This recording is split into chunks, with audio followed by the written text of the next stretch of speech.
And as we do that, as we introduce ourselves in the chat, I'm going to be giving an opportunity to the hosts of this webinar to introduce themselves. That is Fedwin Kenya and Tahi.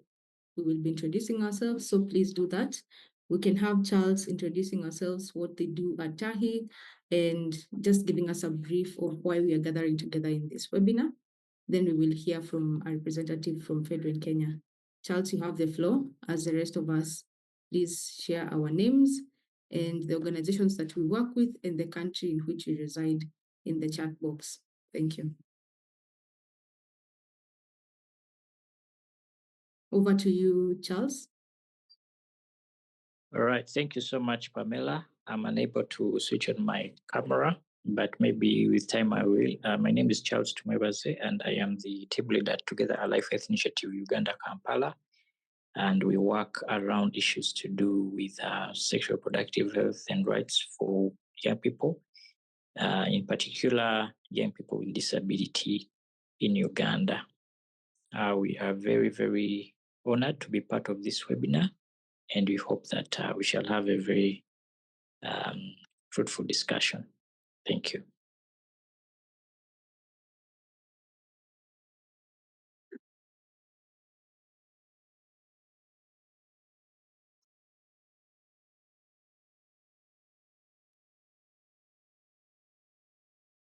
Sorry, I'm realizing I was speaking and I was on mute. Okay, so I'll introduce myself as well. My name is Pamela Wango. I'm going to be introducing Fedwin Kenya because our director is not able to join us at this moment, but she will be joining us as the call continues. So Fedwin Kenya is an acronym for Federation of Deaf Women Empowerment Network. We are an organization based in Kenya, and we do work around the deaf community, that is advancing and amplifying the agency of deaf women and girls in terms of issues sexual reproductive health, as well as disability inclusion and mainstreaming work. So those are basically the things that we work on. And for the purpose of this webinar, we are collaborating with Tahi. We have heard from the director, Mr. Charles, and we are going to be having a conversation on the East African Disability Bill and what it has in store for organizations of persons with disability in the East African region, as well as people who are with disability living in East Africa, so that we can hear what progress has already been made in terms of that. So just to ensure that accessibility and participation guidelines are covered for those who are with disability on the call, we have a sign language interpreter, as I mentioned before, who is Brian Muraro, going by the great on the call, as well as Stephen Ouma, who will be working alternatively. So if you're not able to see one of the sign language interpreters, please look for the other one, and I'm sure you will be able to be supported. Another guideline that we might have is to ensure that we speak slowly for those who are with disability, particularly those who are using a sign language interpreter, so that the sign language interpreter is able to capture what we are discussing. Also, please let's raise our hands so that we are able to give opportunities to everybody who would want to speak, particularly those who cannot interrupt during the call. So let's have an orderly manner of engaging so that everybody is heard. When we are not on the call, please let's mute so that everybody can be able to have an opportunity to hear clearly. And we will also share the materials that we are using after the webinar for those who would want to go through. So thank you so much. That is it for us. Remember to introduce yourself in the chat and tell us who you are, the name of the organization that you work with, as well as the country that you reside in, and your name as well. So that is what we are going to be doing for the introduction. And just before we start, I'm going to be starting with a small exercise to lift our spirits. And I want us to also share how we are feeling. So how are we feeling? How are we feeling? Are we feeling excited? Are we feeling bored? What is the energy levels that we have in the room this morning? And after that, I will hand over to our key speaker of the day, that is Honorable Member of Parliament Bahati, who will share with us briefly, and then we can move on to the panel discussion, and that is the business of the day. So as we wait to hear from Honorable, I want to give us an opportunity to share how we are feeling as we continue to introduce ourselves. and then we can move on to hear from the panelists of the day. Thank you so much. Over to you. Share with us how you're feeling in the chat and what are your energy levels this morning.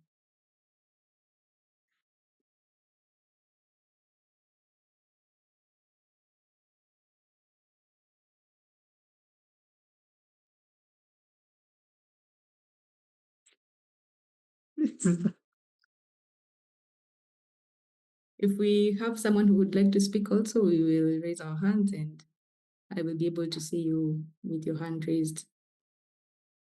I see we've been introducing ourselves in the chat. Let's keep doing that. Thank you so much.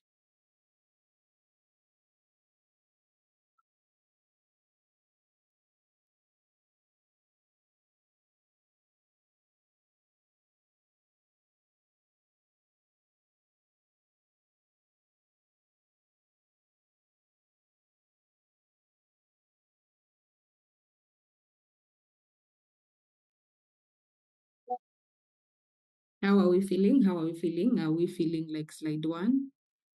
Are we feeling like slide 2? Or where are we feeling? And if our feeling is not represented in the image, we are also free to add how we are feeling in the chat box.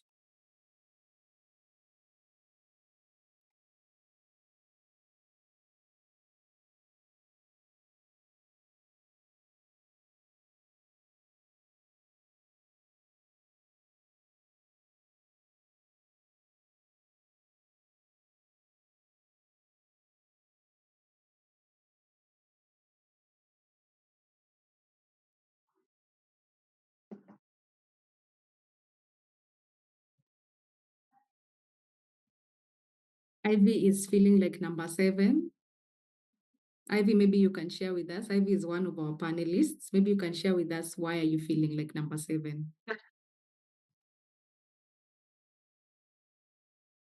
Good morning, Pamela. How are you? So I feel like number 7 because it's a new week. And of course, a new week brings new things. So I'm hopeful and I'm looking forward to just discussing the bill and getting to know what also people think and learn. So that's why I feel like number 7. Thank you so much, Ivy, for sharing. Dorothy, you shared with us you're feeling like number 1. Maybe you can give us, you can tell us briefly why you're feeling like number 1.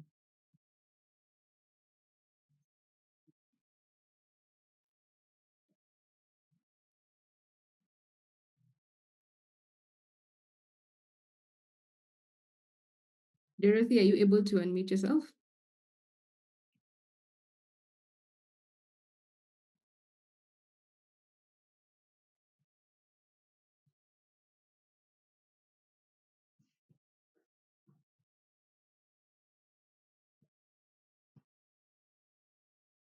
Okay, I don't think we're able to hear from Dorothy at the moment.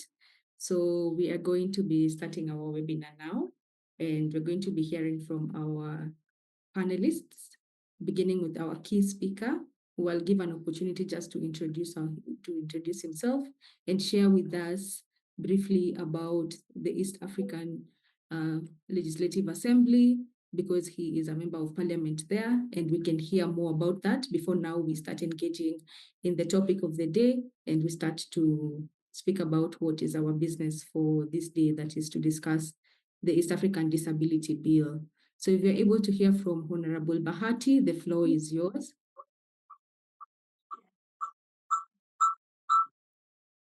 Yeah, good morning, everyone. Good morning. Name's Honorable Batarix. I'm a member of East African Legislative Assembly, Rwanda chapter.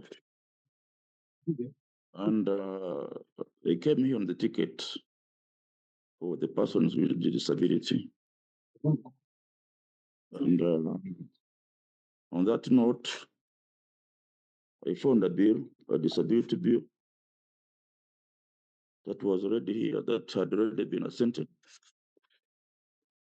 Not really assented to, but it got some shock from the Republic of Kenya. They could comment that as it was returned, the document that they cannot put funds on the establishment of the East African Community Headquarters Office to support persons with disability across the entire region, because they had own policies and they are spending money. So they felt that it was a double payment. So that was the cause of the returning back the bill. So what we did, we removed that part, because what was important, okay, much as it was so, was not all that substantive. Because if you go, each and every country, they've got their own policy, they know how they pay. They use their funds to support persons with disability. That couldn't mean that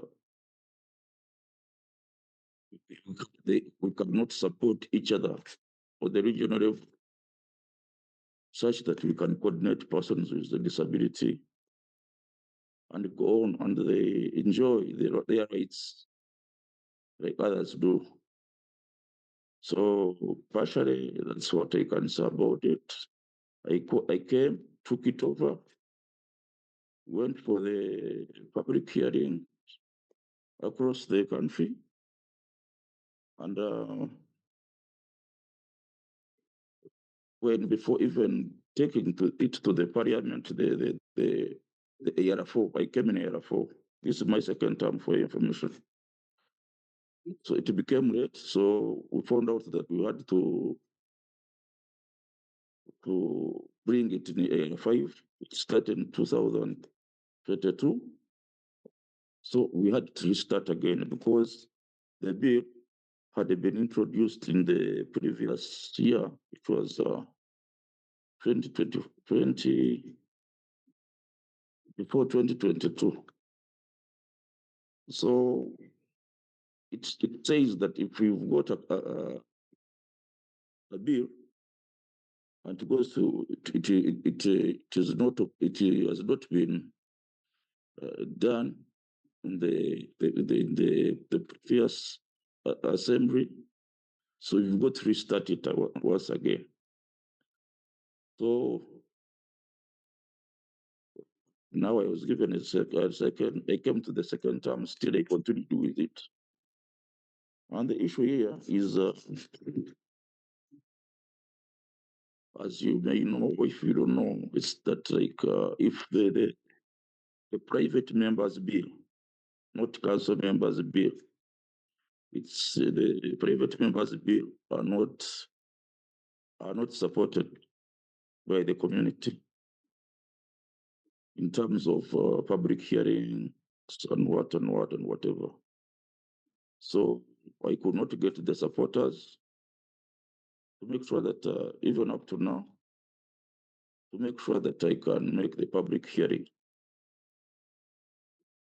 which is a key issue that I'm facing right now.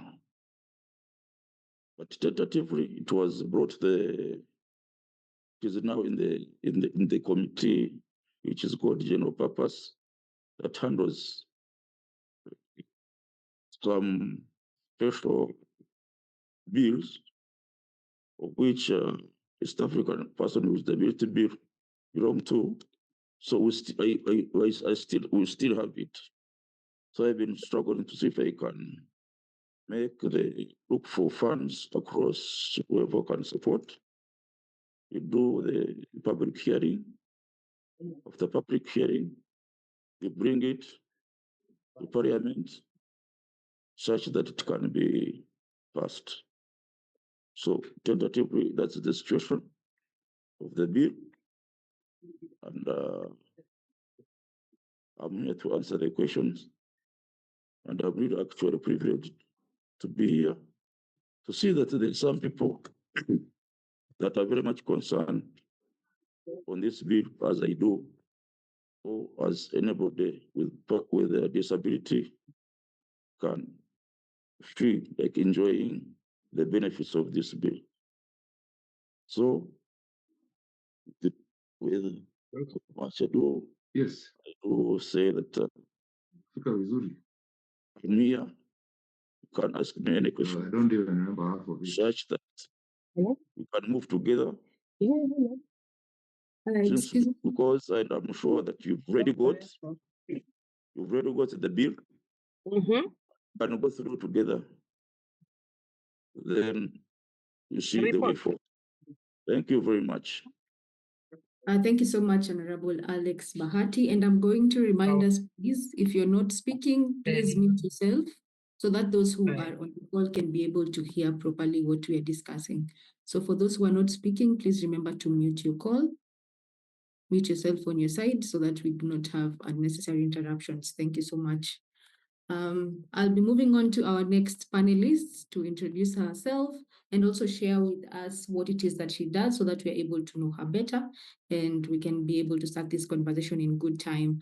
Over to Madam Ivy. You have the floor. Please introduce yourself so that we can hear a bit from you. And then after that, just so that you prepare yourself in good time, we will have Perpetua, who will be introducing herself after Miss Ivy. Over to you, Ivy. Good morning, everyone. Thanks, Pamela, and thanks everyone for joining. So my name is Ivy Kihara. For the purposes of those who can't see me, I'm a person with albinism, so I'm white as a sheet. I have blonde hair. I'm wearing spectacles, an orange dress. Yes, and that's who I am or who I look like. I'm a human rights lawyer, so I've been working in human rights for almost 17 plus years, and disability, inclusion, and equality are one of the things that I'm very passionate about in terms of working and how do I infuse that in all the things that I do. I am currently a consultant, so I consult on organizational policy as well as disability rights and security management for NGOs. Thank you.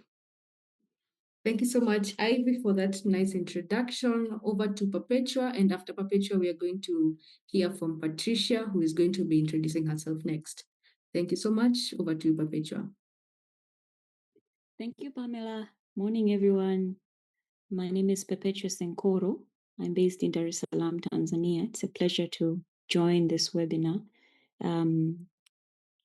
I also have a legal background similar to Ivy. For my blind colleagues, I also have albinism, so Caucasian skin complexion, short hair, wearing specs. I also do consulting currently. I've been working in the disability area for more than 7 years now, and I currently work as an independent consultant in the area of NGOs, capacity building, also doing capacity building for human rights defenders, especially those who have disabilities. Thank you. Thank you so much for that. And lastly, we're going to hear from our last panelist, Ms. Patricia. If you can introduce yourself, please. Thank you.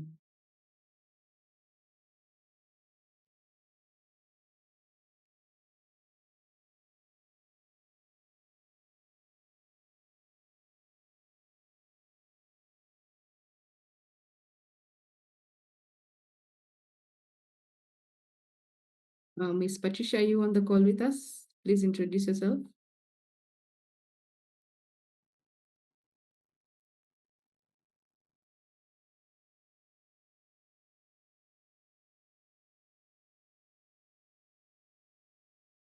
Okay, I think maybe she might be having some connectivity issues. We are going to circle back to Patricia when she's ready, and she will join us in good time. So from our panelists, we've heard from Honorable Alex Bahati, who is from Rwanda. We've also heard from Ms. Ivy Kihara, who is from Kenya, and Ms. Perpetua Senkoro, who is from Tanzania. And I believe with that, we have a good regional representation. And we can now begin our conversation to hear what we have in store for us on this day. So I'm going to task Charles, please notify me in the chat when Patricia is able to join us so that I can give her a moment to introduce herself and so that she can also join us in the panel. So as we continue, I will begin with Honorable Alex. And my first question to you for this afternoon, or is it morning still? It's morning. for this morning is going to be, and I believe that you've already touched on this when you were introducing yourself, sharing with us the overview of the bill, the progress on its enactment, and how it addresses different issues. So maybe just to be more specific, could you please run us down what is the process of the bill? What does this bill entail? And because I believe that both Tahi and Fedwen have particular interest in issues of health. So is health an issue that is covered in this East African Disability Bill? And maybe what are some of the key issues that have been highlighted in this bill that we need to know, particularly for those who have not yet been able to interact with the bill or do not know much about the bill? Can we be able to hear from you? What is an overview of the bill? What does it include? What does it entail for our audience to also be familiar with the particular document that we are discussing? Over to you, Honorable Alex Bahati. Thank you.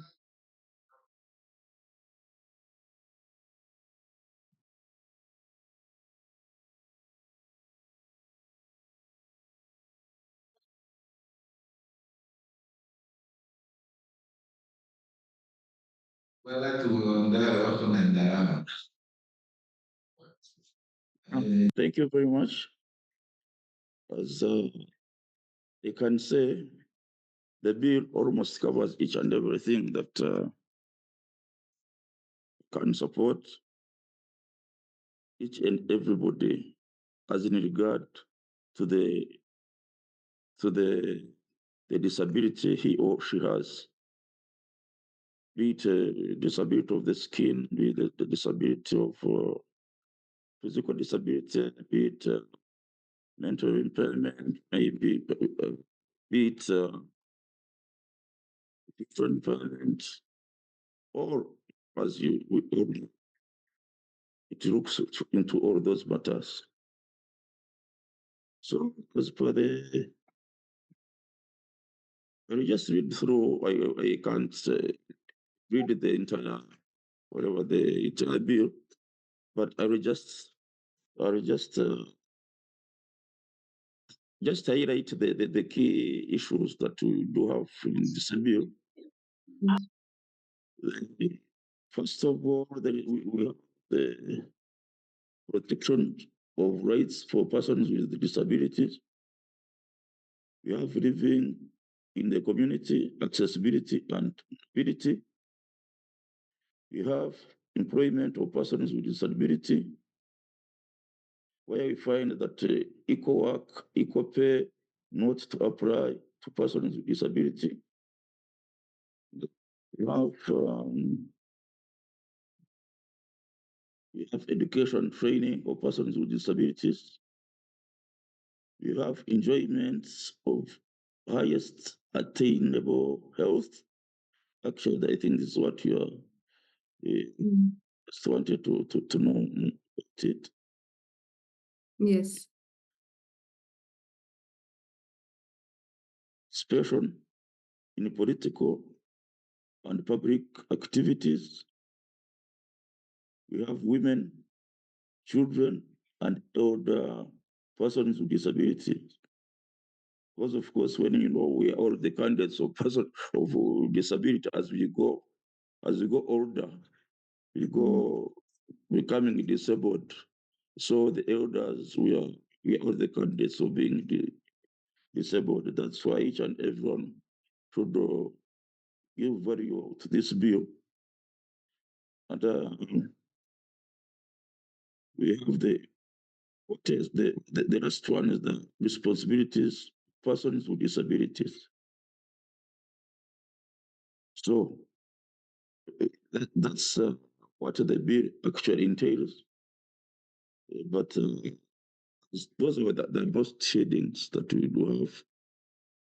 So we can read through all those. I cannot explain all that because, as I said, as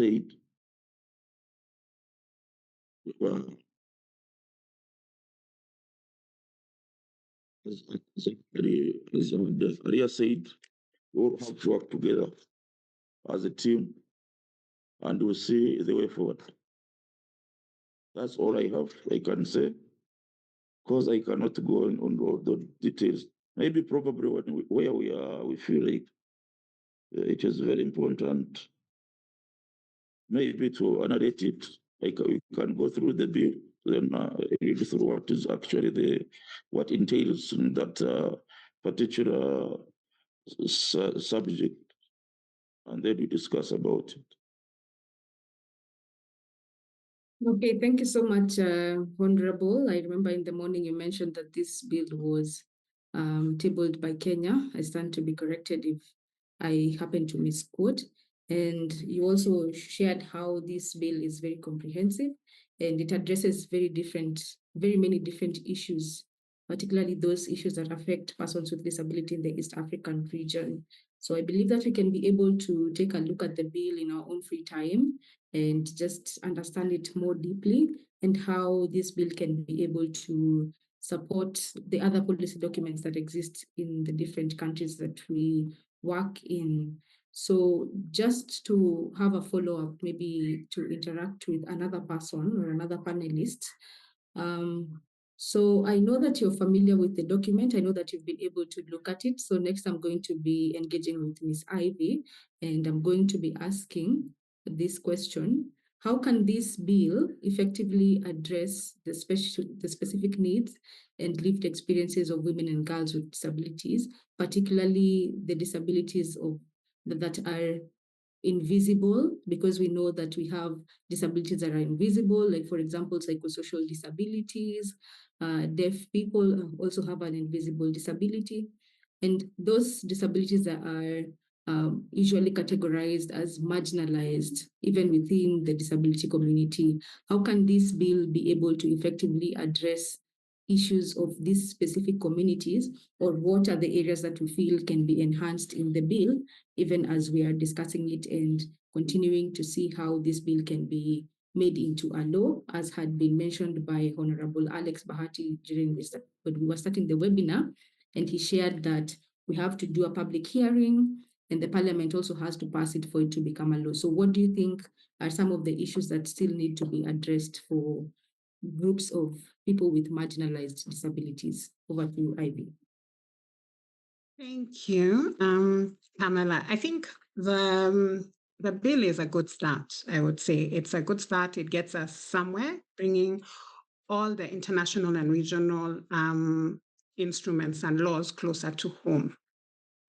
Of course, there are a couple of things missing. Some things are not. Nothing is perfect in this world. So, for example, and I think if I had the Honorable Member of Parliament speaking, he said that my country, Kenya, had a reservation, I think, about funding. And I think that's one of the things that comes in if you have no funding mechanisms, if you have monitoring mechanisms that are not clear, then it becomes very difficult, and also minimum standards. But we know that already there are things that exist. So a lot of the countries in our region have, signed up to the Africa Disability Protocol and also the UN Convention on Disability. So it's not all lost. So there needs a lot of, I would say, organizations of persons with disabilities to know these laws already, because then we need to advocate. We need to advocate for some of the things to be done, because, for example, ministries can come up with guidelines that look at how they are going to involve organizations of persons with disability and work together towards that. Because when we look at the core group you have mentioned for the invisible disabilities, people don't see you. When they look at you, they don't think you have a disability. So if we need people to see those disabilities and understand them, but they can only understand them if they understand disability rights and inclusion.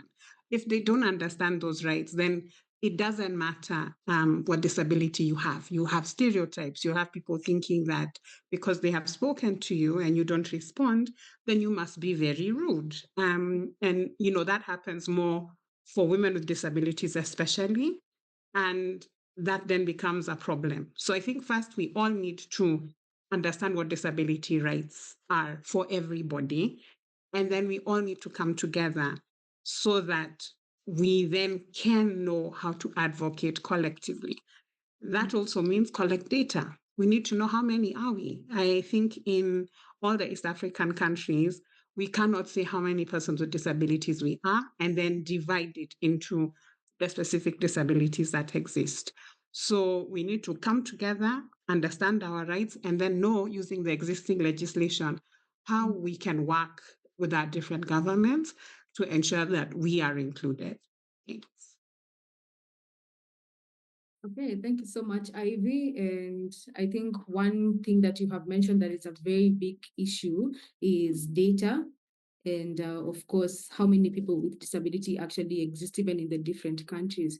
I think that goes down to being able to collect accurate data within the countries before we even go to discussing the East African region and how many people are with disability in the East African region, because then that would call for each country to be able to provide accurate data that they have collected with participation of people with disability, of course, to help them and to support government to be able to collect accurate data.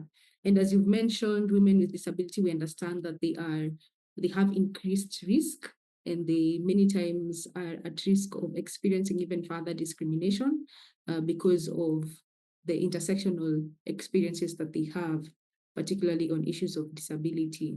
So now that we are talking about data and how data can be able to effectively help us to even address this issue more effectively and to even have the bill working more effectively, I'd like to hear from Perpetua. How can reliable gender and disability disaggregated data improve accountability, visibility, and targeted resource allocation? Because one of the gaps that we've talked about, first of all, is resources and data, so that these resources are able to be effectively shared and used. So maybe what do you think, Perpetua? Can we hear from you? Over to you. All right. Before Perpetua comes, can I jump in to support the great? Yes, of course. We are now switching the sign language interpretation from Brian to Stephen. I hope that all people who are using sign language interpretation have been able to see him. I see he's pinned. Over to you, Perpetua. Right. Thank you, Pamela. So in my view, reliable gender and disability disaggregated data directly supports the bill's objectives. For instance, promoting equality before the law, protection of legal capacity, and inclusive participation. And this is by making these commitments measurable and actionable. So the data firstly enhances accountability. This is by providing clear baselines and indicators for tracking compliance with obligations under the bill. So these are obligations like, access to education, employment, and political participation. Without this segregation, these inequalities remain hidden, and progress towards equality just cannot be verified. Secondly, disaggregated data strengthens visibility.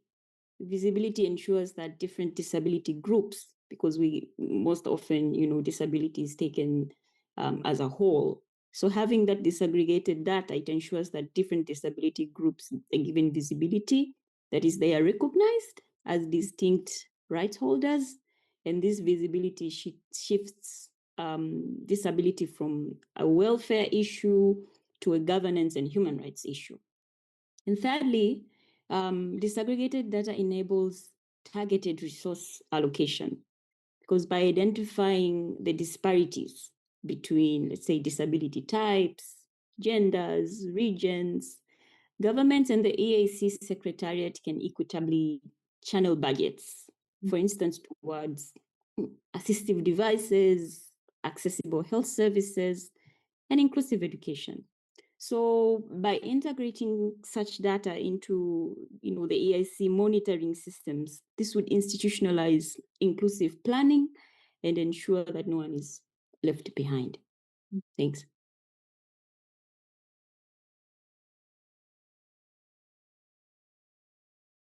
Okay, thank you, Perpetua. And you've mentioned that disaggregation increases visibility. And I actually Yes. believe that when we are able to disaggregate the data, when we are able to collect specific data for specific groups of disability, then we are able to adequately address them and adequately plan for the reasonable accommodations for a particular group of persons with disability, because we understand that disability needs are not homogeneous.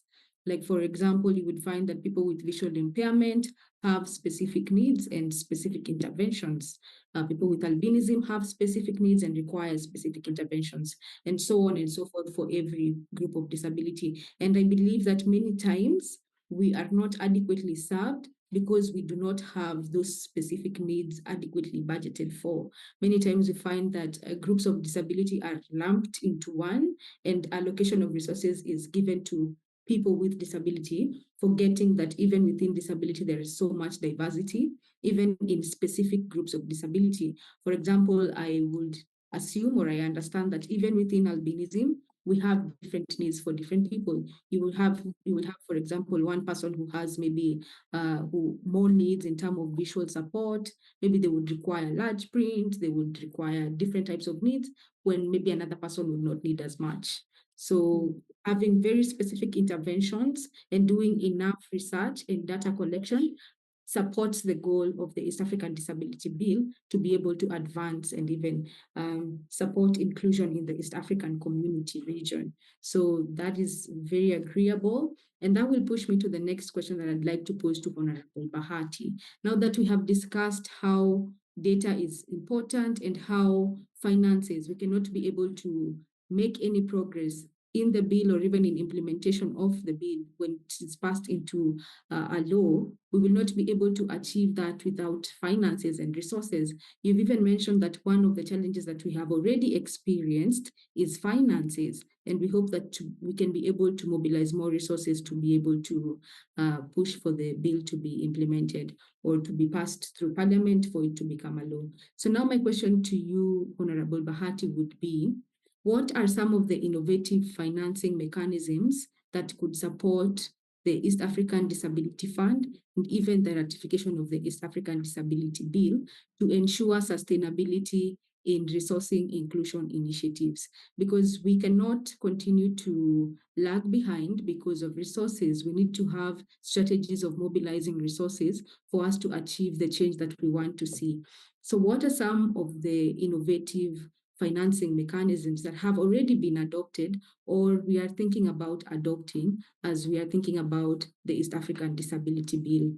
Over to you, Honorable Alex Bahati.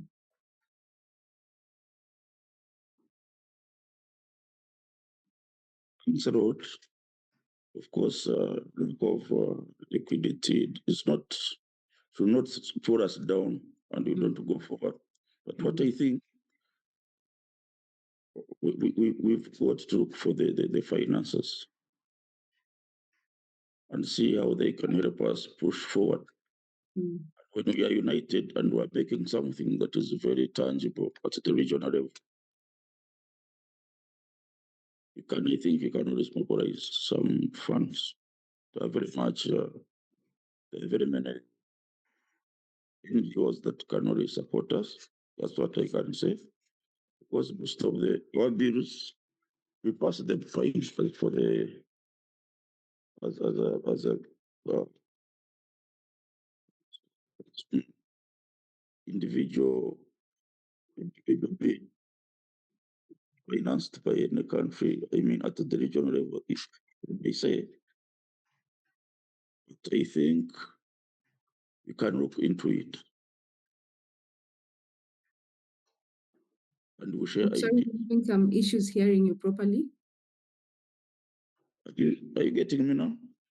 Yes, I can hear you now. Yeah. But I think what I was saying, we have to do data collection, first of all.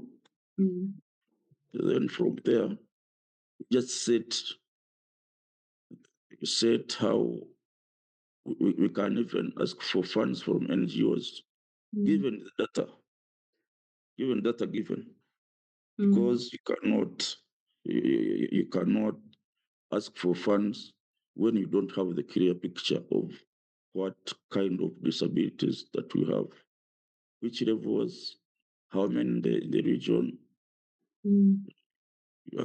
Because, like, I can give you an example.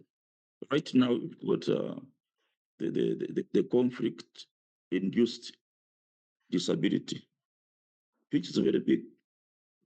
We cannot compare it with people with the vision impairment. So we can make sure that all that data is being put in chunks of different disabilities, the numbers, then we forward I think there can be some good Samaritans who can help us go forward. If it means maybe later, maybe we can convince even the governments to inject in some funds, given that they can see how persons with disability are being treated and are being followed. That's what I think. Otherwise, for sustainability, we have to work hard and see how we can look for funds on that portion. Thank you. That's what. Yeah. Maybe there's something. Maybe you can tell me if I've answered well, or there's something I've skipped. Anything?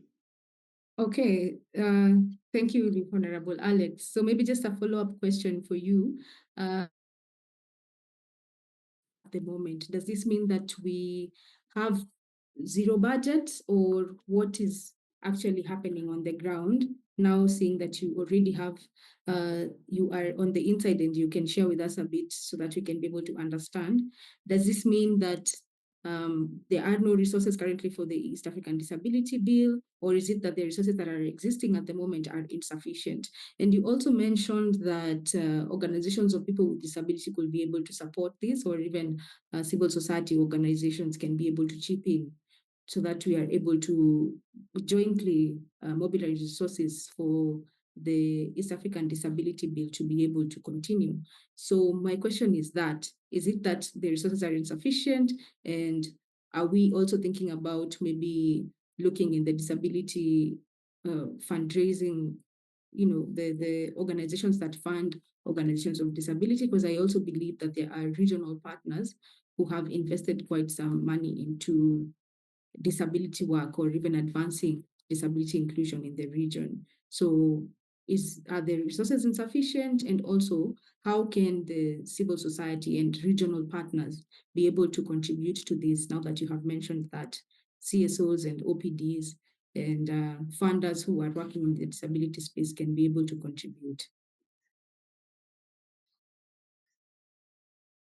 Thank you very much. To be honest, what a zero budget as per se. Only that, the committee that was dealing with that was working in general purpose, this time I changed. I went to another one called conflict resolution regional conflict resolution committee. Now I'm no longer there. But before that, I had talked with the chairperson of the committee that he could always arrange some money, which was supposed to be done by another oversight. And they gave it to me for the public hearing. So you can imagine there is another new chairperson of that committee. So I'm trying to see if we can harmonize and get, we tap on that money such that you can do at least public hearing. So that's the process I have. And honestly, that's what I can say. We have a zero budget. Only that I'm just looking for here and there, like contacting some people here and there, like GTZ, but no results yet. Thank you. Okay, so that poses a challenge for us, everybody on the call, and those of us who would be interested in issues of disability inclusion in the region. It poses a challenge for us, and it even calls to us to support this call to resource for funding to be able to push this bill and for it to be able to go to the next stages of the public hearing and then the parliament, and then now it can become a law for us to leverage and use that law for us to also lobby with our respective governments to advance disability inclusion, particularly with the laws that have come to support disability inclusion in the region. For example, I know there's a Disability Act in Kenya, and I know there's also one in Tanzania and also one in Uganda. I see that Charles has his hand raised. We can hear from Charles. Charles, over to you. Thank you so much, Pamela. So I have a question to Honorable Alex. Honorable Alex, would you tell us what these public hearings look like and how many are remaining for you to have enough audience to have this bill to the next level? And as civil society, how can we support the process? Yes, you've also mentioned the funds. What does it look like, and how do we come in to support? Thank you.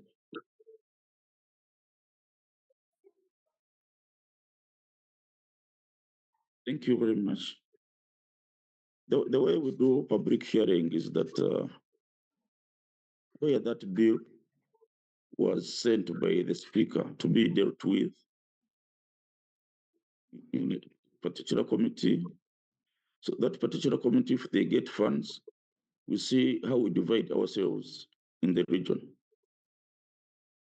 So making sure that maybe 3 people, they go to each and every country at the same time, given the bill, and they call the persons with disabilities, the leaders, the what, and they show them the bill. If they can do some amendments, they do it. And at the end of the day, we come back to Arusha, then you compare notes, then you make something that is so comprehensive, such that each region and each partner state is covered, and there are no more issues that will be here. So then from there, that's when we make a report. After the report, then we publish the bill. After that, we send it we take it to the parliament to be ready for the second time, and third time as it passes. Thank you.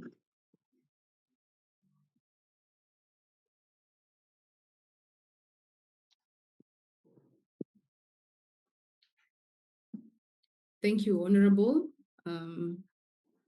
Charles, was your question responded to?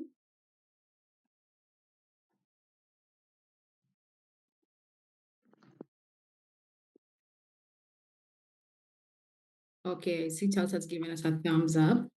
All right, thank you so much, Charles. So now we are in where we are in the conversation is how civil society can be engaged, both in the different spaces of resourcing mobilization and also in ensuring that the policy documents, particularly the bill that is being developed, is impactful or actually reflects the needs on the ground. And this can be informed by civil society and organizations of persons with disabilities.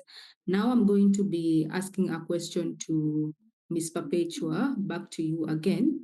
And now my question will be, what strategies do you think can ensure that regional commitments, such as, for example, this East African Disability Bill, we also know of other regional commitments like the UNCRPD, how can we ensure that these policy commitments, after they have already been made, translate into tangible lived improvements for persons with disability at the community level?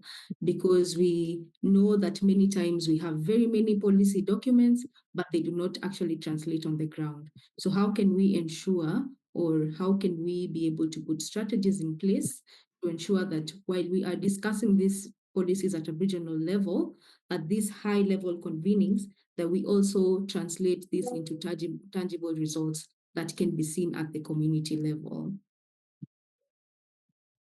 Thank you, Pamela. One, it's good to acknowledge that the bill itself in the preamble, it envisions a regional framework for the realization of universal human rights and affirmative action. So to move from policy to practice, the following strategies may be key. One is domestication and harmonization. So partner states should domesticate the bill's provision including on accessibility, education, employment. This should be put into the national laws, regulations, and budget frameworks so that the states are able to ensure coherence across the region. Two, there should be inclusive local governance. Local authorities within the states should integrate disability focal points and participatory planning processes so as to reflect community priorities, including those of women and youth with disabilities and so forth. Also, third, there should be capacity building and awareness raising, and this should be consistent within national and regional campaigns. We should raise awareness on disability rights and eliminate harmful cultural practices. And also, there should be participatory monitoring and reporting. And this is clause 24 of the bill on reporting on the act's implementation. And this can be done by developing an East African Community Disability Scorecard, which can be used to track progress annually based on gender and disability disaggregated indicators collected by partner states. Lastly, there should be financial inclusion. States should implement fiscal measures envisaged under clause 9 of the bills, which provides for exemptions such as cash transfers and subsidies. These will enable the states to directly support households of persons with disabilities and community-based rehabilitation services. So together, these strategies and others, which I have not mentioned, this would ensure that the bill is not only a legal instrument, but it also is a catalyst for equitable service delivery, empowerment, and dignity for persons with disabilities in every community. Thanks. Okay, thank you for your insights. So one of the areas that you've mentioned that I think is very important for us is inclusive local governance. So inclusive local governance also talks about representation of persons with disability, even in the government structures and in the different, if it is county government and national government, we need to have adequate representation. So I see that we have Honorable Ole Sankok with us on the call, and I can see him very clearly on my camera, on my laptop. So maybe you can say a few words to us as we continue to engage in this conversation, because I know you're also sitting at that high table at the East African Legislative Assembly, and you've also been very active in Kenya when we're pushing for issues of inclusion and disability mainstreaming. Over to you, Honorable Sankok. Maybe we can hear a few things from you.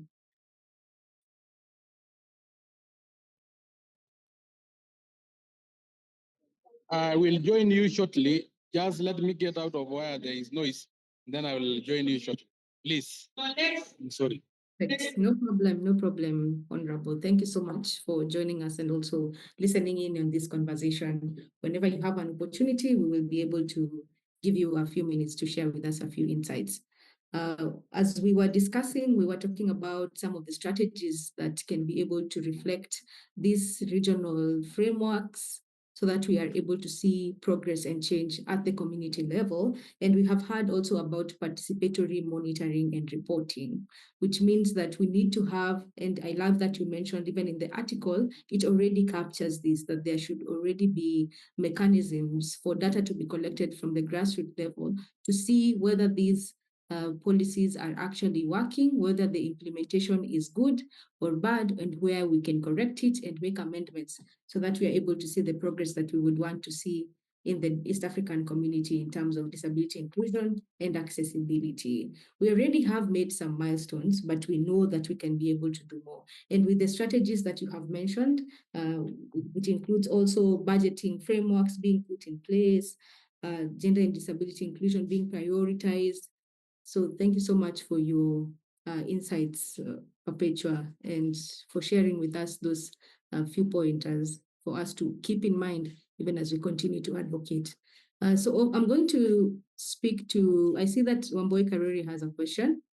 I see that your arm is raised. Over to you, Wamboi. You can be able to engage. And also just to mention, we are going to be having a Q&A in a few minutes, in maybe 10 minutes or 15 minutes, where we can now be able to engage more. So if you have a question, you can write it down also, and we'll have an open question and answer session for us to engage with the panelists a bit more.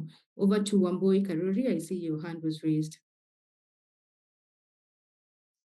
So about the scorecard, I'm curious how it will ensure that the data is desegregated by disability type, gender, age. And also curious, will the people drafting it or maybe clarify which institution will coordinate the data collaboration across the region, and how often the partner states will be required to publish and share the data to ensure that the real data on the ground. Thank you. Okay, so I think the best person that would answer this question would be Honorable Alex.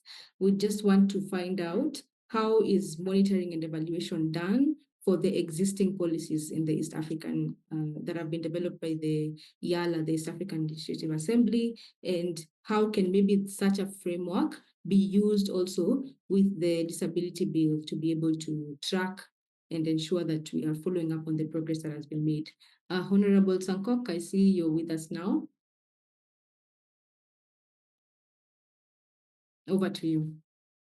I'm with you.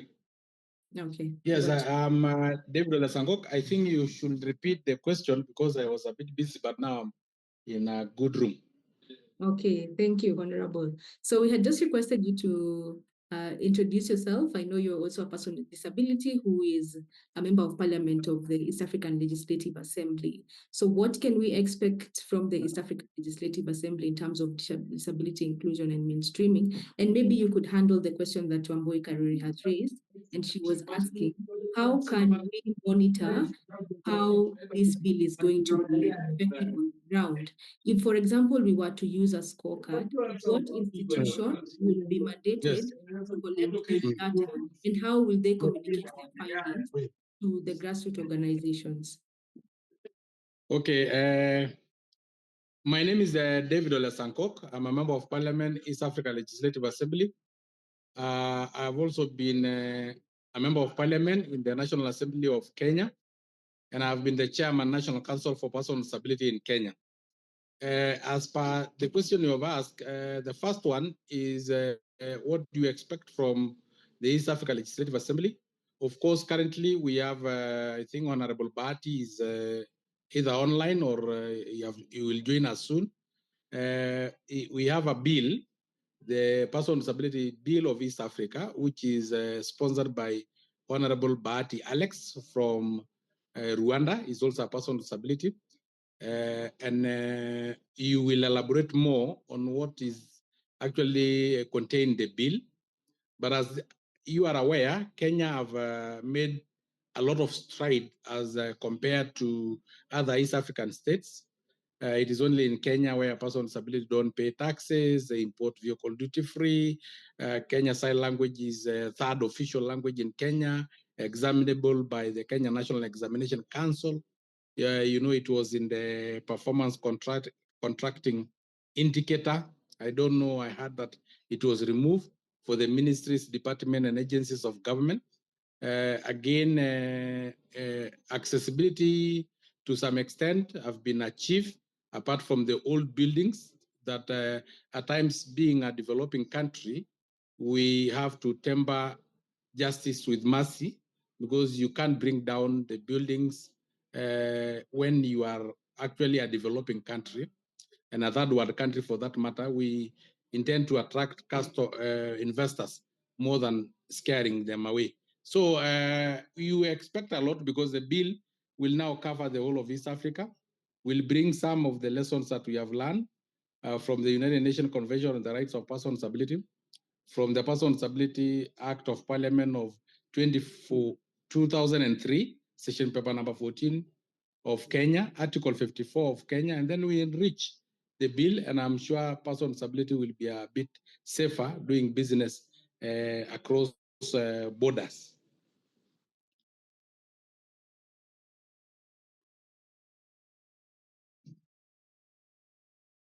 Okay, thank you, Honorable Ole Sankok, for your very nice introduction. And we have seen the impact of the work that you have been doing in Kenya. I know that all the Kenyans here already know you. So the other question that we had raised was which institution, another question that was raised is which institution will be mandated with the monitoring and the evaluation? Let's say when a time comes when the bill has already been passed by the parliament, which institution will be doing monitoring, and how can these results that have been found from the M&D processes be communicated to grassroots organizations for them to know where to put in the work? Yeah. First of all, it is good, although we don't have time, for you to understand what is actually East African Community. East African Community is supposed to be an economic bloc that is geared towards attaining 4 pillars. One of them is the custom union, which we have attained to some extent, having one East African passport, maybe issued in Kenya, issued in Rwanda, but it's no longer a Kenyan passport. It's not a Ugandan passport. It is an East African passport, meaning our citizen can move freely from one country to another. There's the other pillar of common market. We have one-stop border post, which allows seamless movement of goods and services across the borders. And then we have now the political union, which we have not yet attained, which will give us a government, probably a confederation or a federal government. Currently, we have amended the treaty so that we can have a confederation as a confederal government. And then the monetary union, which will give us a single currency. So once we pass our bill, at the moment, because we don't have one government, we will escalate it to the Council of Ministers. The Council of Ministers will now take it to the Heads of State Summit. And then from the Heads of State Summit, if they agree with it and assent to it, then it will be taken to individual countries, to the Parliament of individual countries. In case of Kenya, it is the National Assembly, for it to be ratified and become part of the laws of those individual 8 member states. So we are in the right track. We have not seen bills that have really had a lot of hurdles. They have gone through, and they are being practiced across the, as I have told you, the law that form a single passport is already implemented by each state. So I think even ours, person with disability, it will go through.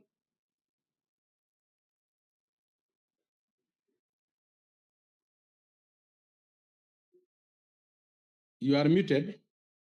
You are muted, Yvonne. Sorry. Thank you so much for the explanation. I believe with that, we now have a picture of how we can be able to track progress, which will be through the different governments of the different countries, that is the member states. Thank you so much, Honorable Ole Sankok, for your sharing. I don't know if you have much time to keep with us, but I think with that, we're able to hear from you, and we appreciate the insights that you have shared. I believe Alex wants to say something, Honorable Alex Bahati. Thank you. Actually, they invited Honorable Sankok to this platform just because he's my colleague and we are working on issues of disability together. So, and he's very much experienced according you had him. So for me, I'm just a newcomer in this field. So if anything you might need to ask, you can ask Honorable Sankok and will be there to tell us more. Because you might find even he's the one, because he was once as long as a chair of National Council of Persons with Disability in Kenya is the one who might have distorted our bill, saying that they cannot send money. At this African community, it might have been part and parcel of this. So it's good is coming to rebuild the broken pieces together. So thank you. Honorable Sako, over to you. Thank you, Alex Batty. And you have also a lot of experience, having been a second timer in IALA. So you have experience in terms of how IALA work, and we have been together in this. And you always had my 100% support. You decided to bring up this bill. We have enriched the bill.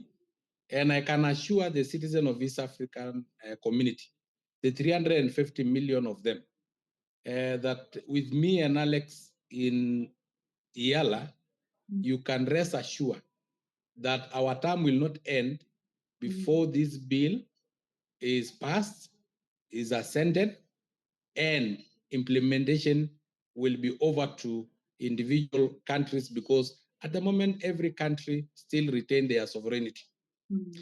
The bill are passed, and then the country will also align it to its own constitution and implement it. But our work, where it will reach, is passing and probably lobbying for the head of states to assent to it and make it law. So it will be law before the end of our term. As far as we are with the Honorable Alex Batty.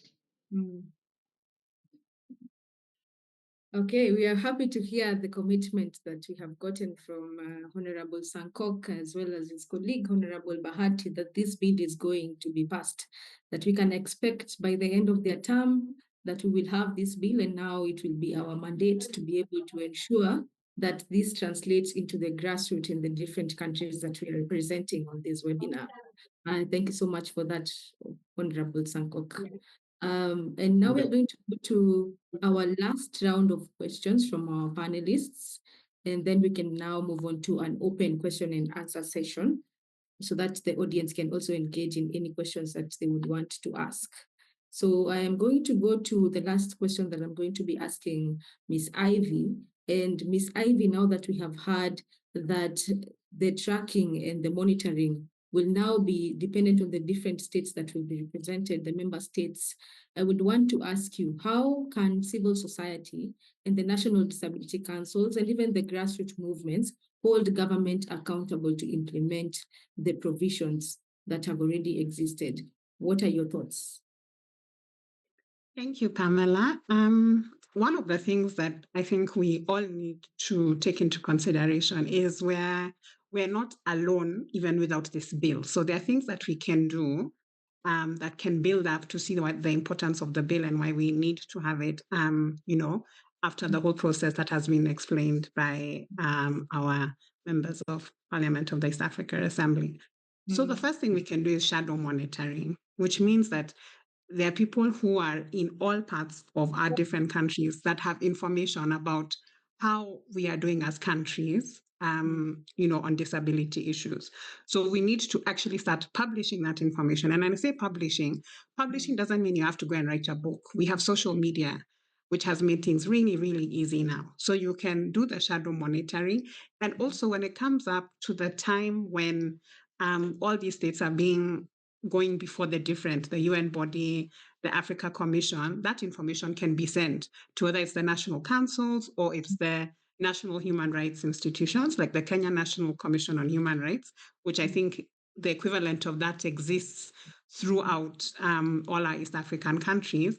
And if not, there's also the national body, which is NANRI, which is based in Nairobi, which takes care of all the national human rights institutions within Africa.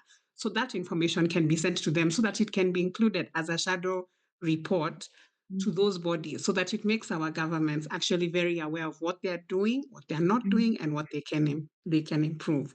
We also have the legal system. So nothing stops us as a community of persons with disability from taking different people to court. We can have public interest litigations. We can have also cases against specific, if it's companies that have violated disability rights. And there are quite a number of cases that have happened where people have been taken to court. In Kenya, we have the county system, right? And in that, there's public participation when it comes to budgeting.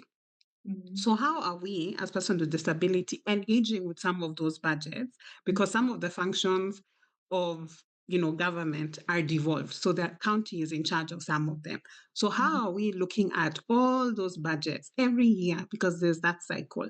And how are we also lobbying our members of parliament and county assembly to actually ensure that there's disability inclusion and that it is budgeted for. And budgeted for by us, because we're the ones who know where their needs are. So we know where the shoe is pinching us. So someone saying that the only thing we want to do in the next year is to make sure that they are braille machines. Is that the need in some of the counties? Because as OPDs, in terms of what your immediate needs are. So looking at that sort of thing. And that would also mean that you can then audit a lot of the facilities, the government facilities, and also, what those projects have done once the budgets have been formed. But we also need to start being more collaborative. So we need to start looking at signing memorandum of understandings with different government entities. And this, I would say, more for the national councils in all the various countries. Because if you have state-to-state collaboration, then you're going to have a lot more results that are visible, so that when certain departments actually encounter persons with disabilities and they don't know how to handle it, if they get in touch with the National Council, they already have an MOU, then they are able to, actualize and see how they can help. One of the things I like that Honorable Sankok has said is about the buildings and how they are old. And that we can't demolish them. But I think we also need to be careful about how we don't deny persons with disability if it is services or it is various needs that they have. Recently in Mombasa, the Senate went down to look at public buildings and how they are unable to be accessed by persons with disability. I think where there's a will, there's a way. So there's a way that we can work out on how we don't deny persons with disabilities services. So that's like an initiative of the different counties, the organizations of persons with disability, as an example of how we can all work together to make sure that these things are actually being looked at. Okay, those are very insightful sharings from Ms. Ivy. And one of the things I've heard was the legal systems that we can be able to leverage so that we are able to ensure that we have seen the progress that we want to see. And she has also mentioned collaboration, which is a very important part in disability inclusion, collaboration between government and civil society, collaboration between civil society, and also different types of collaborations in different levels, be it regional, be it at the community level, be it national, be it county. So collaboration is very important, which leads me to my next question that I'd like to ask Perpetua. Perpetua, I hope you're with us. And my question to you is, in what ways can the regional frameworks that we have discussed ensure that intersectional identities are adequately represented in decision-making processes? And when we're talking about intersectional identities, we're talking about gender, disability, we're talking about socioeconomic backgrounds, age, all of those. How can we ensure that they're adequately represented in these discussions? Okay, thank you, Pamela.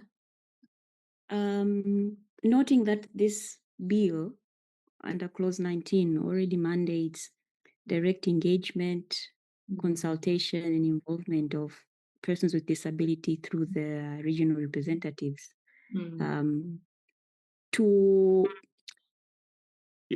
I would propose adopting several governance structures in order to ensure the representation of these groups. One, there could be establishment of the East African Community Disability Advisory Council. So now we have advisory councils in, the different member states. But if we could have one unified advisory council with representatives from the member states, and this would be in the form of a permanent multi-stakeholder body under the East African Community Secretariat. Yeah. Set to advise on laws, budgets, and monitoring. And this will enable the EAC to enhance representation of people with disabilities and their organizations in the community. Secondly, there could be a formalized establishment of formalized participation mechanisms. This could be in a form of having a specific standing committee within the, East African Legislative Assembly, for instance. And this committee would be there to review, regional policies affecting people with disabilities, drawing evidence from their organizations, OPDs. Thirdly, we should continue the institutionalized quotas, but there should also be inclusive recruitment of people with disabilities. The EAC should ensure that people with disabilities, especially women and youth, are properly represented in the EAC organs and national coordination mechanisms in line with the bill's clauses 18 to 20.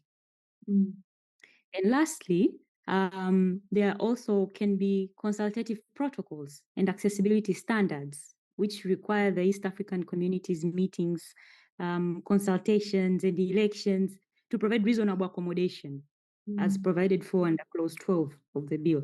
And this will enable meaningful participation. So having these structures would give a practical effect to the bill's guiding principles of, equality, inclusion, and participation, which translate legal commitments into lived political agency. Thank you.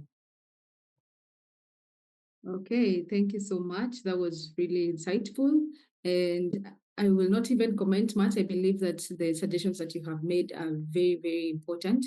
Like you've talked about a Disability Advisory Council. You've talked about establishing a committee that will be mandated to review the regional policies. You've also talked about institutionalizing quotas for recruitment of persons with disability. And you've also talked about accessibility standards being set for reasonable accommodations in all the mandates of the EALA.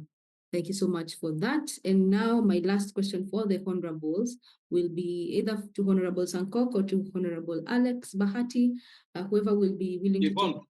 Yes? Yvonne, yes. Before even you ask us a question, there is a very important point that I wanted the earlier speaker to understand.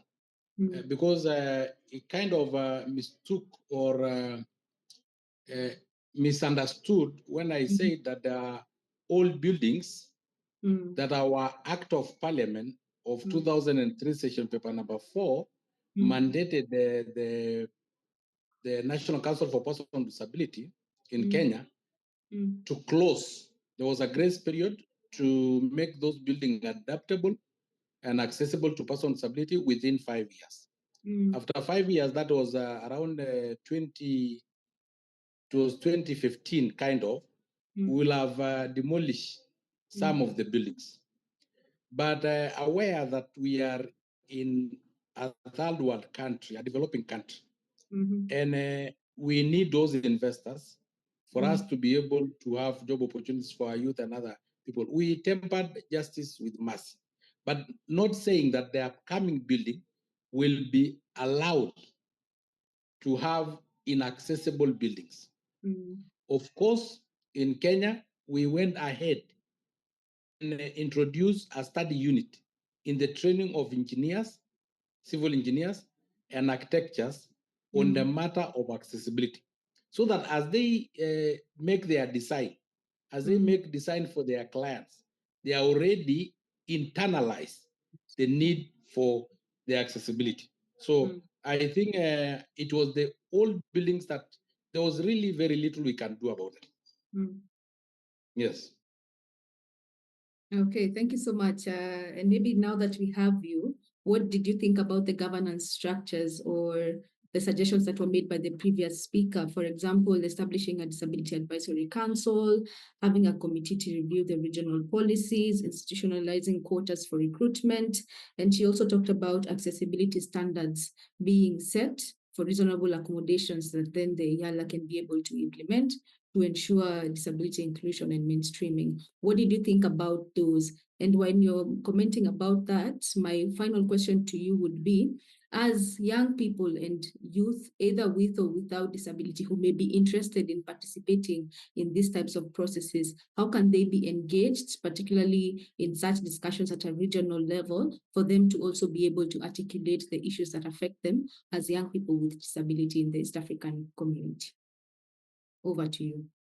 On your first question on advisory council, I think that was a very brilliant idea, which we will consult with the Honorable Bahati, because probably we had put it a bit pending for us, first of all, to have a unified East Africa, for us to be able to implement a political union, which will give birth to a government-like structure of the East Africa, because it has been step by step.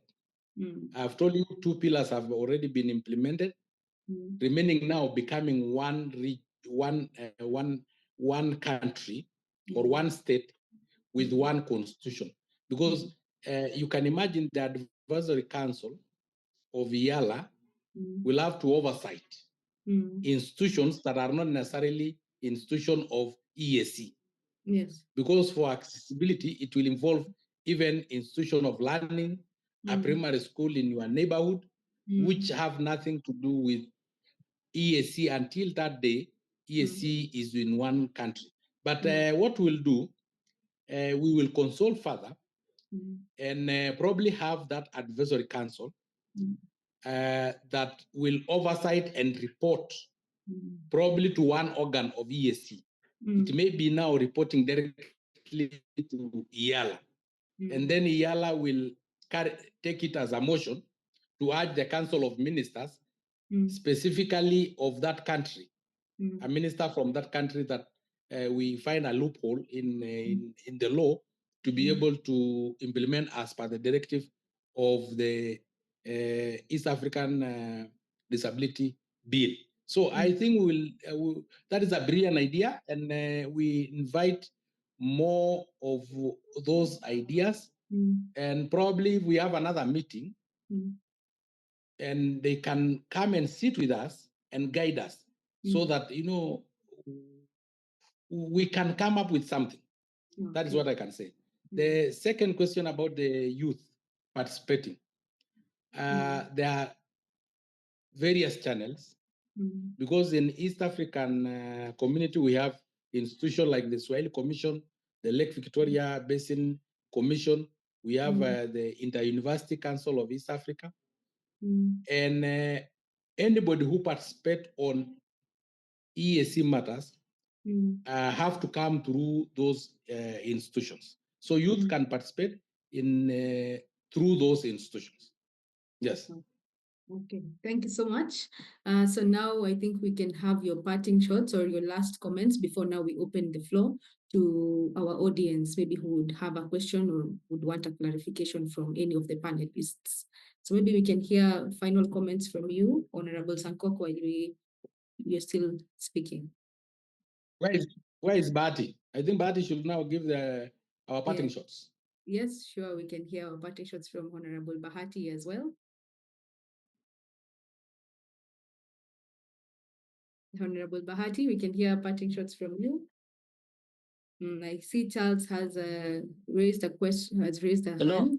Yeah. Pamela, there is a comment from Dennis. I think you should read it, and maybe Honorable David can respond to it. Thank you. Okay, let me look at the chat. Dennis has mentioned, I am wondering whether we should have this bill at EAC level, considering at the regional level, we have the African Disability Protocol that has been ratified by the East African community members. Member states need a lot of support to understand the protocol and put in place structures and measures for implementation.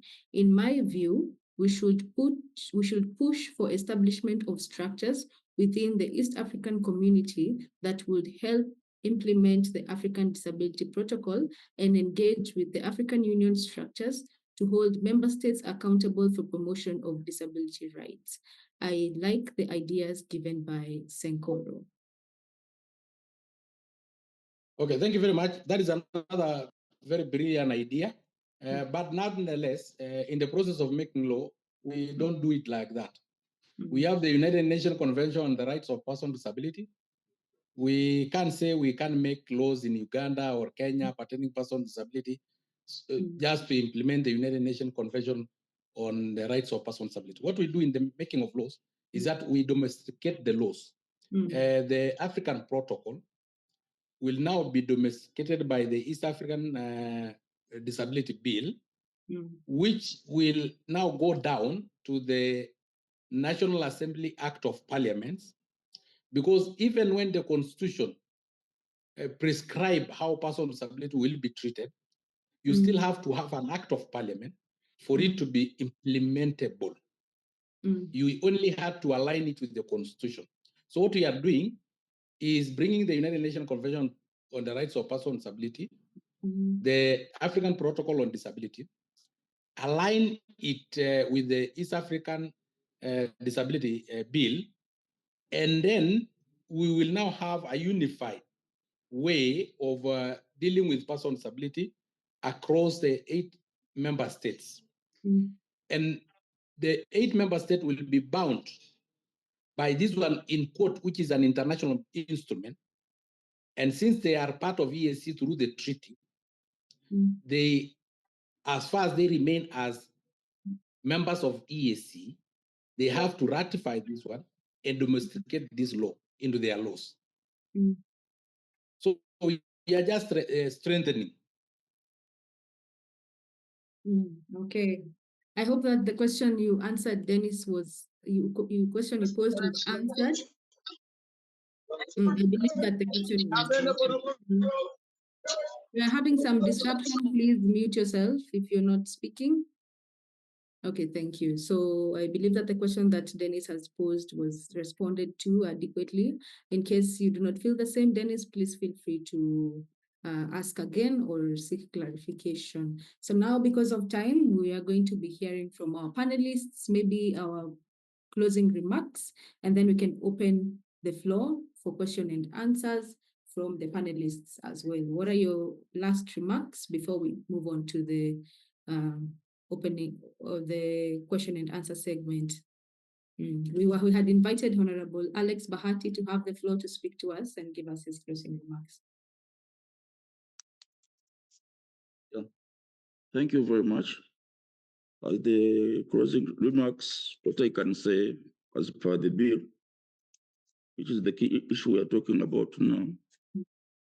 As Honorable Sanko said, we are working hard to make sure that this bill is passed and is asserted to, such that we can make sure that it's even demonstrated to our national parliament. Otherwise, the issue we have as a challenge, we can say, is funds to make sure that we become very fast before the end of our term. Very much, and we need your support. Some people are here that they can support us. You are very much welcome. Thank you. Okay, thank you so much, Honorable Alex Bahati, for your closing remarks, and also for reminding us that there is a need for us to come together to mobilize resources to ensure that we are able to finance the EAC Disability Bill, the East Africa Disability Bill, that is. Over to Ms. Perpetua for your closing remarks. What would you like to share with the audience on this call? Thank you, Pamela. Firstly, I'd like to commend the honorable MPs in the room for how proactive they are in pushing the disability agenda in the East African Community Legislative Assembly.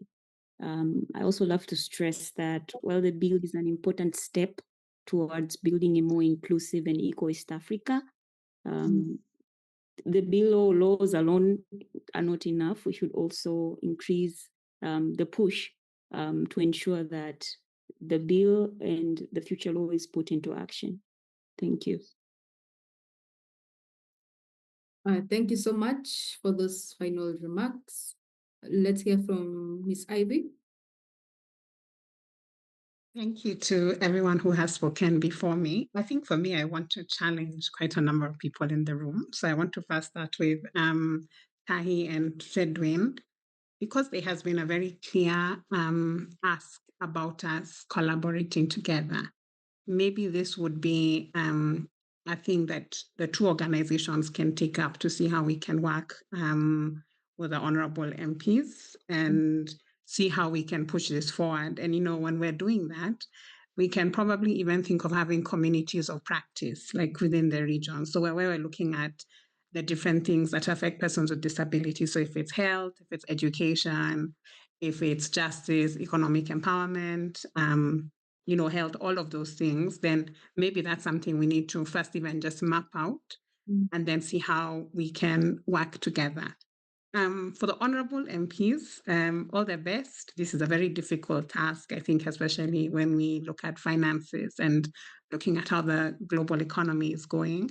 But maybe one of the softer ways that maybe we can think through, as the 4 pillars were mentioned on what the East Africa community is supposed to do, is look at, are there ways that are low cost that we can bring in disability inclusion? And that can probably help people to start to understand disability rights and the importance of it. So even as we're trying to get the whole bill passed, are there soft ways that we can actually begin to work? And thank you, Honorable Sankok, about the demolition of the buildings. I think that I did know about. So thank you for that clarification. Thank you. Okay, thank you so much. And we thank the panelists. You have done a very good job taking us through this content, explaining to us, particularly the honorable members of parliament, explaining to us the processes that are there and the structures and what has already been done and what we need to put our heads together to be able to do in the coming days. So this was a very insightful conversation. Thank you so much for joining us, for taking the time to even have this conversation with us. I'm going to open the floor now to any of the participants. You can raise your hand and turn on your video if you'd like to comment. You can also post your question on the chat if you are not in a position to put on your video camera. And we now have an opportunity to engage with our panelists, because I'm sure there are many other questions or many other concerns that we may have that may not have been raised while we were having this discussion. Now the floor is open to anybody who would have a comment or a remark or a question or issue requiring clarification. Thank you.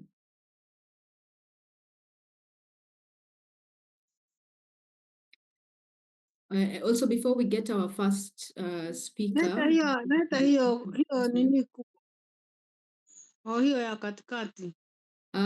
Madam Marion, please mute yourself if you're not going to be asking a question, to allow anybody who is interested in asking a question to be able to have the floor.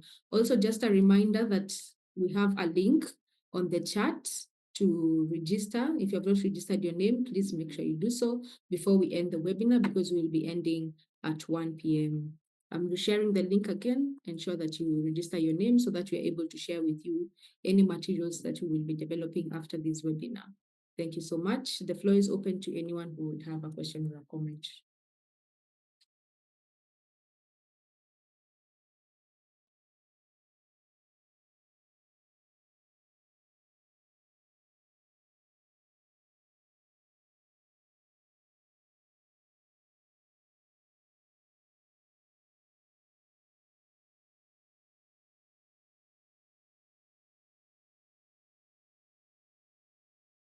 Feel free to unmute yourself if you have a comment or a question or an issue requiring clarification.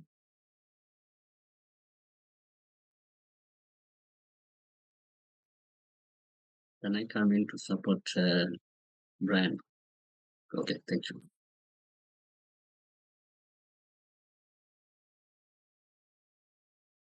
All right, I see a comment from Dennis, and he just said that a disability stakeholder dialogue may be required to delve deeper into Honorable Sankok's response.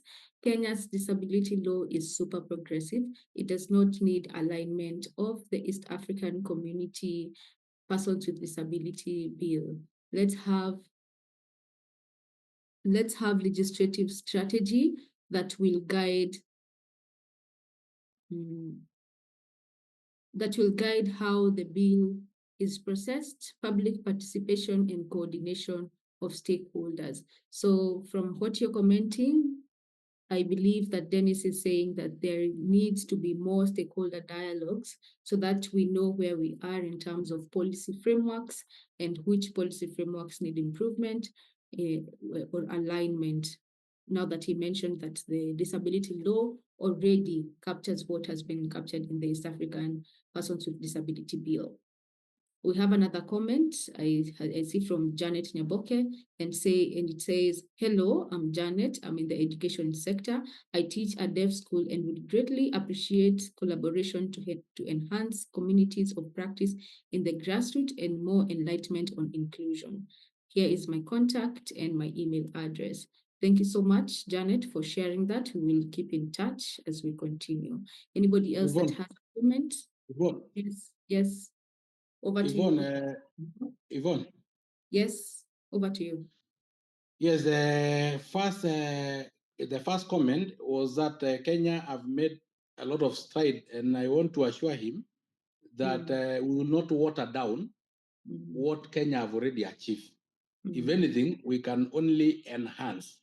And we are making a regional law so that those countries that are still a bit down can be brought up in terms of disability right and advocacy.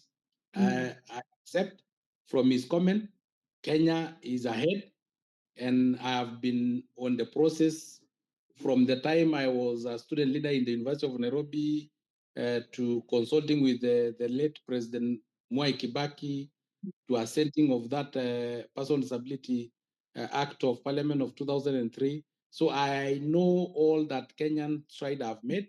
We will not water down anything. We can only enhance.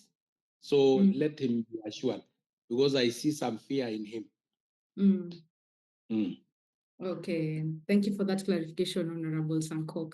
And I believe that even with the regional law, it creates a standard. It standardizes how disability inclusion and mainstreaming will be approached in the East African community, which is very necessary for all of the organizations, for all the member states of the African community to enjoy the same standards of inclusion. Please, let's remember to mute ourselves if we are not commenting or if we're not sharing.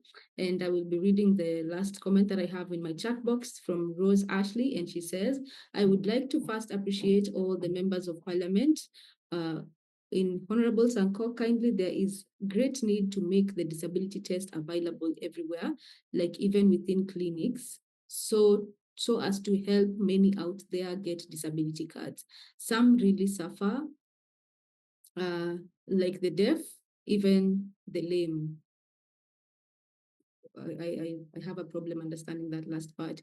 Even the lame, the tests. I think the comment was meant to talk about assessment and how assessment should be prioritized to ensure that disability inclusion is achieved.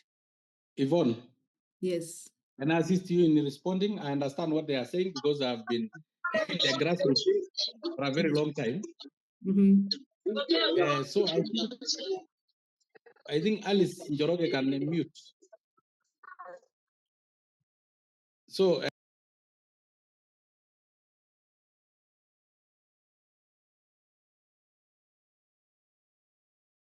okay, Honorable Sankok, we're not able to hear you. You went mute. What I'm saying, actually, he meant that there should be assessment, which is readily accessible by person with disability, which is available. We started assessment, first of all, because of the benefits that are accorded to person with disability, including tax exemption and importation of duty-free vehicles. and job opportunities for persons with disability, reserved for persons with disability, and access to government procurement opportunity by persons with disability, then other people started pretending to be persons with disability. So we had to be very thorough in the assessment so that we avoid so many people accessing those benefits and the government suffering from donor fatigue to an extent of withdrawing the benefit. So we used to have the director of medical service being the only one who can sign a form of person with disability for them to be registered. But currently, all the 47 counties have doctors who can assess and recommend registration of person with disability as person with disability. So I think now it is more available to person with disability. So there's a stride that have been made there. Yes. Yes.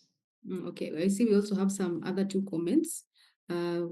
We have one from Edrona, and she says, "Hello, I am Edrona from Enable Quest Foundation, Uganda. I highly appreciate the work being done in terms of supporting people with disability. Do we have any programs that are implemented in the whole East African by the whole East African countries?"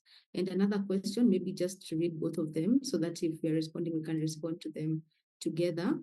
And Brim Enyimu says, as we discuss the progress, as we discuss the progress of East African Disability Bill, how are we ensuring that advocacy efforts go beyond policy drafting and actually translate into measurable improvements in the lives of people with disabilities, such as increased access to education, employment, and social protection among member states? So we have those questions. One about the programs that are currently being implemented in the whole East African countries and how we can ensure that policies translate into measurable impact on the ground.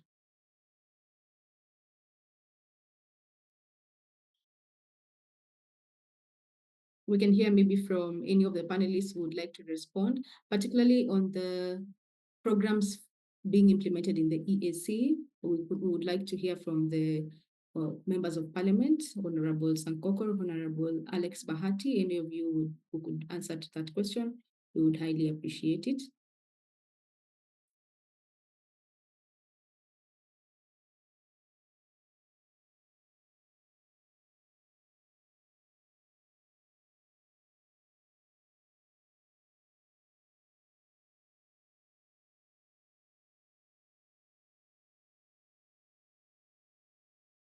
Yvonne, yes. I don't know if Alex Bat is there to respond, but currently we have been having joint events. We, as East Africa, sponsored by NGOs and civil societies, because at the moment we still don't have a disability bill in East Africa.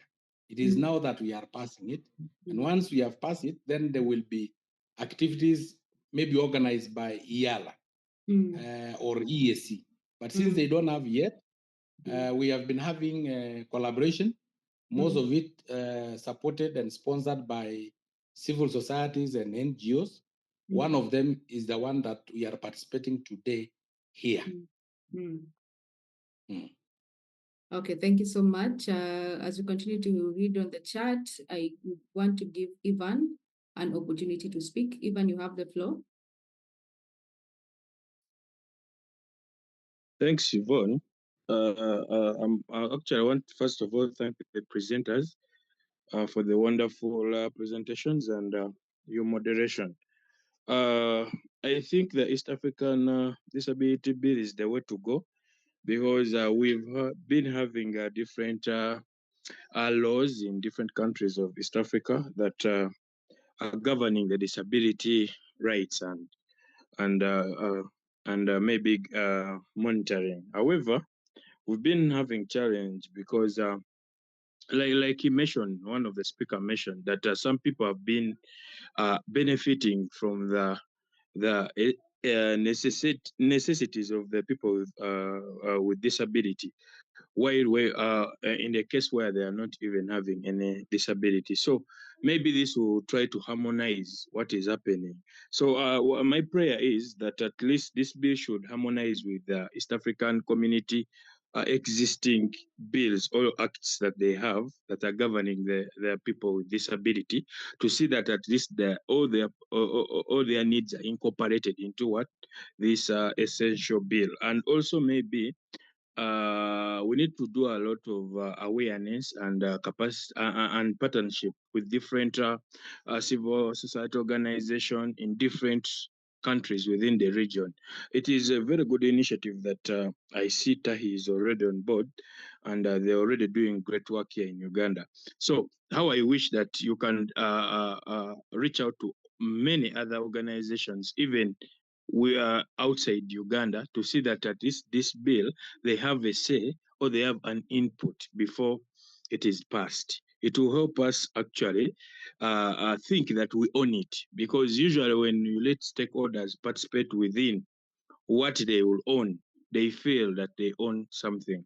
So this will be very important. So I feel that more grassroots engagement is needed. More partnerships are needed with different stakeholders, the CSOs, government, and non-private sector, to see that we harmonize all our needs into one bill so that we all benefit. Thank you so much. Thank you so much, Mr. Evan, for your comments. And I believe that we have all agreed that partnership and collaboration is key, as well as awareness raising to ensure that all persons with disability are familiar with the policy frameworks that exist to support them, and also to ensure that we are putting together our efforts and collaborating towards the same goal. We also have other comments in the comment section, one from George Magero, who says, the East African Disability Bill is a very important step towards promoting equal rights and opportunities for persons with disabilities across our region. It seeks to harmonize our laws and make sure every country in East Africa upholds the same standard of inclusion and accessibility. We have seen good progress through consultation and advocacy led by organizations of persons with disabilities. I also want to sincerely acknowledge the great work and leadership of Honorable David Olen Sankok, whose commitment and efforts have been key in pushing this bill forward. Even so, the progress has been slow and more awareness is still needed at the grassroots. As we move ahead, we must continue advocating, building partnership, and keeping the momentum until this bill is passed and implemented. Together, we can make disability inclusion a reality across East Africa. Thank you. This comment was made by George Magero from Fedwen, Kenya. Thank you so much, George, for your comments. And I remember there was also a comment or a question that was posed by Enyimu. I would want to raise it again to any of our panelists who would be willing to respond, including Ms. Ivy and Perpetua. Ms. Perpetua also, if you'd want to respond. And the question was, how are we ensuring the advocacy efforts go beyond policy drafting and actually translate into measurable improvements in the lives of people with disability, such as increased access to education, employment, and social protection amongst member states? I also have seen that Honorable Bahati is back on the call. So Honorable Bahati, also, if you're willing to respond to the comment, we will be happy to hear your comments. Thank you. And also, we will be ending our webinar at 1 p.m. So just in the interest of time, if there's anything that you would want to share, please share it on the comment so that we are able to finish in good time. Okay, thank you so much. Over to the panelists to respond to the question that had already been posed. Thank you. And also, I see a comment also from one of our panelists, who is Ms. Ivy, and I believe that this question is posed to the IALA MPs, that is Honorable Sankok and also Honorable Bahati, and they're asking, is there an email address where comments for the bill can be sent? I see Ms. I just want to jump in quickly and just talk about I think there was a question about regional, what is happening to actualize things on the ground.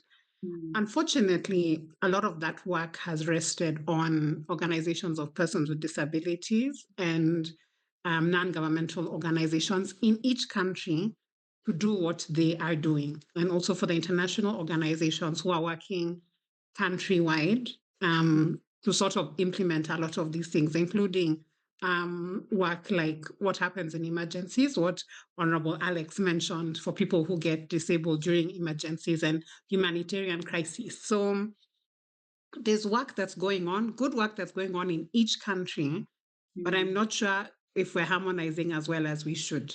And that's why we need to think through which is the best vehicle to help us harmonize a lot of the efforts that are being made and the lessons to be learned from each country, because I think each country is doing well in certain things. The unfortunate thing is disability inclusion and disability rights is severely underfunded generally. So we have that challenge of we have very little. So what do we do? Do we integrate more countrywide or look at going more regional? So it's a balance, and the organizations that are doing a lot of work. There are people who are looking at funding organizations with persons with disabilities themselves, so that they are able to do the work at the different grassroots levels. Of course, it's not enough. There's still a lot more that needs to be done, and especially with the different rise of different things that are happening, especially for women with girls. If we look at, for example, Kenya, where there's a lot of defilement and rape that's happening for persons with disabilities. So there's a lot to be done. The plate is very full. I think what we can say is we welcome everyone to join us to make things better. And I guess in time, we will have a more coordinated effort, but everyone is trying to do the best that they can. Thanks. Yes, I believe together we can be able to achieve it with all these checks and balances between government, OPDs, and all the different actors, non-state actors, including even the private sector. I believe then we can be able to make that progress, as Ms. Heidi has commented. I think I'll emphasize on her question that was put in the chat. Maybe one of our honorables can respond to it. Is there an email address where comments for the bill can be sent? And finally, our last comment on the group chat is let's have a common disability caucus regionally to ease in public participation on what we need to be included in this bill before it is passed. I believe that also ties to the comment that Ivy Kihara has posted, that an email address where comments for the bill can be shared would be a nice way forward for people to engage even with the IALA as they continue to push for the disability bill.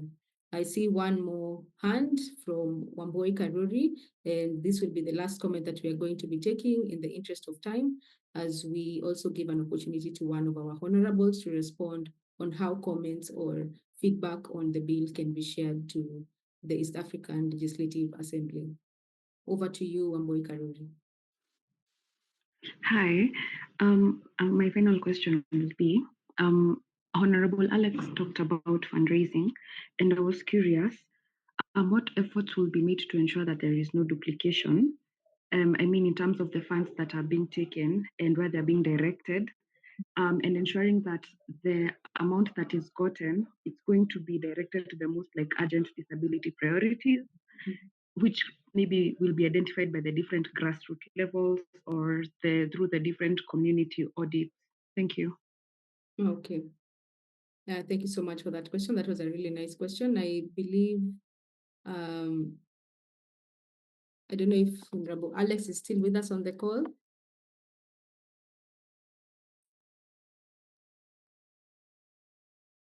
I do not think so. I just searched him, and unfortunately also Honorable Ole Sankok is not with us. I see our time is up. I can follow up with them and pose the questions that have been raised by Wamboi Karuri. How can we ensure that there is no duplication? And any of our panelists can also feel free to respond. I will also take up that action point of finding out how we can share our feedback to the East African Legislative Assembly on the issues or the gaps that have been identified in the bill, so that we are able to harmonize and also come up with ways forward that involve meaningful participation from organizations of people with disability. So if any of the panelists can be able to respond to the question that has been posed by Wamboi Karuri, I will open the floor, and we will be ending soon in a minute or so. Also remember to register your name if you have not, just for post-webinar engagement, so that we can be able to reach you after this call. So if any of our panelists has any thoughts in terms of what can be done to avoid duplication and to ensure that the funds that have been raised reach the respective or are used as was designed. Any of you, maybe Ms. Perpetua, do you have any thoughts that you can share with us? Quickly, thank you, Pamela. In my experience, when different stakeholders work in the same area, in order to avoid duplication, they have these forums, shared forums where they periodically update each other on the status of their, activity implementation, activity plans, and so forth. That way, they are able to synergize with one another, instead of having repetition of interventions in different areas. I think a similar model can be adopted at East Africa level. And there we need champions to lead that. Establish common forums where stakeholders can be engaged, stakeholders can be mobilized, so that they have a common area to share and update one another on different issues that they are engaging in to avoid duplication. That's my thought.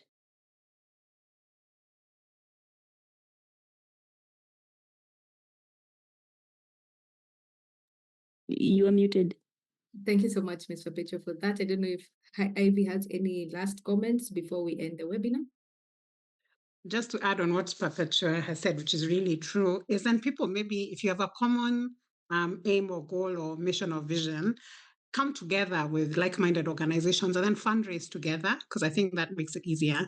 And then so your fundraising has maybe different organizations in different countries, which is a lot of work in terms of getting together and agreeing to do this commonly, and then you fundraise together. Because a lot of the funders right now are looking to fund more work that is regional than, one country. So I think that might be another way that it can be done. Thanks. All right. With that, I think we're going to take that as our last comment and end this webinar here. We thank you so much for taking the time to join us and engage us in this very insightful conversation. And we hope to be able to engage you more as we continue to do more work regionally, particularly in the East African community, to ensure that disability inclusion and mainstreaming is achieved. Thank you so much for your thoughts and also for participating here with us. Feel free to leave the Zoom. Thank you so much, Madam Yvonne, for great leadership. It was nice. Okay, thank you so much. Thanks everyone for joining as well. Have a good day. Have a nice day too.